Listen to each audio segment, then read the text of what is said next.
Hello అందరికీ, welcome to Lasya అభిరుచులు. నేను ఈరోజు మహారాష్ట్ర స్టైల్లోలా పల్లి కారం పొడి ఎలా ప్రిపేర్ చేసుకోవాలో ఈ వీడియోలో చూపిస్తాను. ఇది ప్రిపేర్ చేయడానికి ఎక్కువ టైం కూడా పట్టదు, జస్ట్ 2-3 నిమిషాల్లోనే రెడీ అయిపోతుంది. మార్నింగ్ బ్రేక్ఫాస్ట్లో దోశ, ఇడ్లీలోకైనా లేదంటే వేడివేడి అన్నంలోకి కాస్త ఈ పల్లి కారం పొడి వేసుకొని నెయ్యి వేసుకొని తింటే టేస్ట్ అయితే చాలా బాగుంటుంది.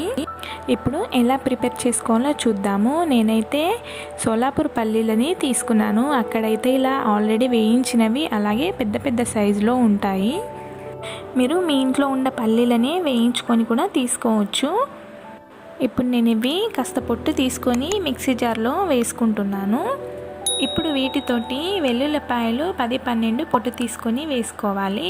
ఇందులోకి 2 టీ స్పూన్ల కారం పొడి, అలాగే రుచికి సరిపడా ఉప్పు, 1/2 టీ స్పూన్ గరం మసాలా, అలాగే నేను 1/2 టీ స్పూన్ అంతా చక్కెరని యాడ్ చేస్తున్నాను. మీకు ఇష్టం లేకపోతే స్కిప్ చేసైనా చేయొచ్చు.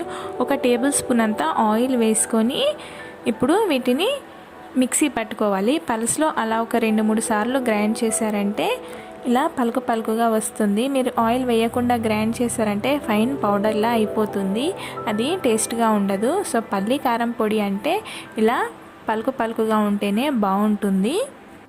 అంతే, మన మహారాష్ట్ర స్టైల్ పల్లి కారం పొడి రెడీ అయిపోయింది. చాలా సింపుల్గా, చాలా ఈజీగా మనము తక్కువ టైంలోనే ఈ పల్లి కారపొడిని తయారు చేసుకున్నాము.